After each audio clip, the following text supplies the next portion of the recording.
Hello everyone, आज मैले फ्लेक्सिटदेखि सुरु गरेँ हैन खानाको लागि। पहिला फ्लेक्सिट खाऊँ अनि चिया छिल्ला। पहिला फ्लेक्सिट खाऊँ।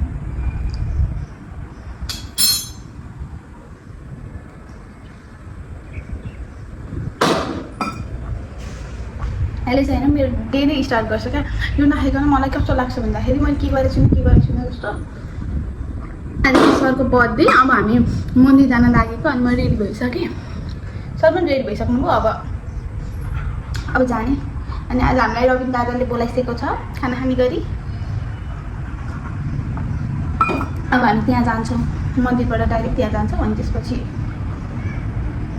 घर आउँछौँ। आज बाबा पनि आइसिन्छ। अब मेरो स्ट्रगलको पिरियड सुरु भयो। चिया छिट खानु बेला।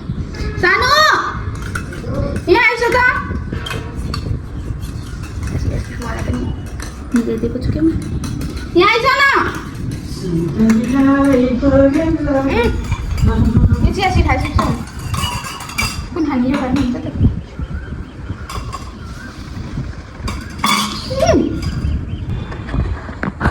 अब हामी स्कुल आएको। By by. अब हामी मन्दिर जान लागेको होइन।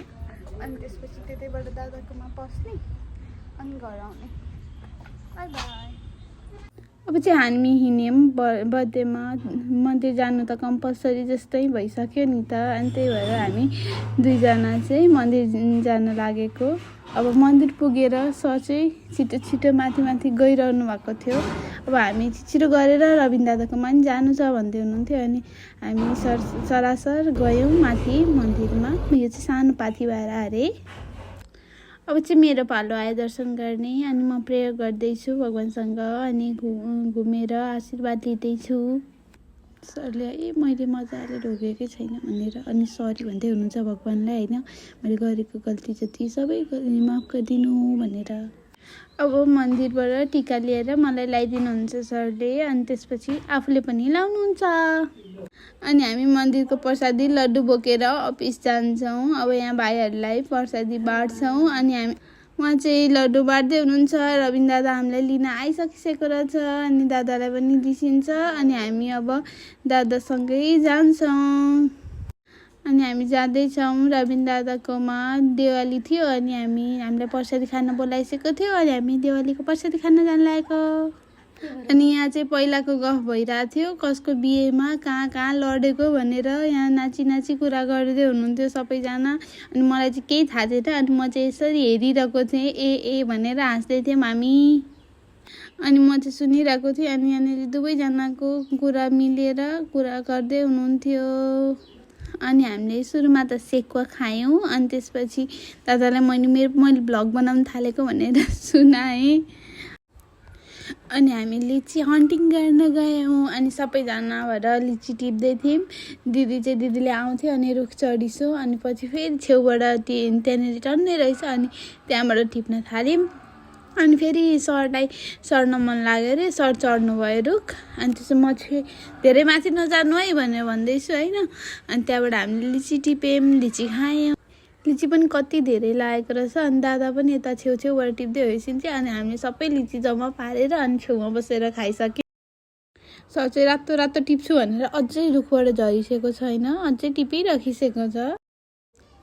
हेलो एभ्रिवान, अब चाहिँ हामी घर आइपुग्यौँ होइन। अनि यति गर्मी थियो आज त झन् यति पसिना भएको, लाइन पनि थिएन। सरले बाबालाई लिएर आइस घरमा। अनि हाम्रो ब्लगमा तपाईँको स्वागत छ भन्दै होइसिन्थ्यो होइन। बाबा भर्खर आउँदै होइसिन्छ। बाबालाई आज थुप्रै बेर जाममा परिसेछ गाडीले ढिलो गरेर। अनि बाबा भर्खर आइसो। बाबा यहाँ त बरु ठिकै हुन्छ होला भन्दानेको, यहाँ त झन् धेरै गर्मी रहेछ त बर्दिवस भन्दै आइसकेको थियो। खासमा आज चाहिँ अति धेरै गर्मी थियो क्या अरू दिन भन्दा। अनि बाबाले रोटी खाऊँ न भनिन्छ। अनि मैले चाहिँ रोटीको डो बनाएर राख्नु लागेँ। मलाई चाहिँ अलिकति घिउ हाल्न मन लाग्छ। अनि मैले पहिला घिउ हालेँ। अनि मजाले मुसेँ होइन। अनि एकछिन यसलाई छोपिदियो भने अनि मजाले भिज्छ नि त पिठो। अनि मजाले मिठो हुन्छ, राम्रोसँग फुल्छ भनेर। अनि पहिला चाहिँ मैले पिठो मुसिसकेँ। मलाई चाहिँ पिज्जा खानु मन लागेको थियो। अनि अर्डर गरेको थियौँ हामीले होइन। अनि पिज्जा आएपछि हामी तिनजना बसेर मजाले खान थाल्यौँ। अनि सर पनि मिठो छ यो भन्दै होइसिन्थ्यो। अनि बाबा पनि मिठो छ यो के को रोटी हो भन्छन्थ्यो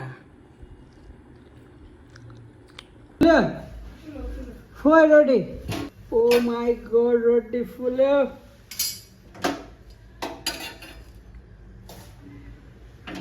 आज चाहिँ फेरि कति धेरै गर्मी थियो आज पसिनै पसिना भइसक्यो अब मैले छिटो तरकारी पनि पकाइसकेँ अनि अहिले एकछिनमा हामी खान्छौँ केक चाहिँ अघिल्लै दिन काटेको भएर हामीले फेरि त्यो दिन चाहिँ केक काटेनौँ हामीले जस्ट त्यो दिन नर्मली बर्थडे सेलिब्रेट गऱ्यौँ 3जना मिलेर बाई बाई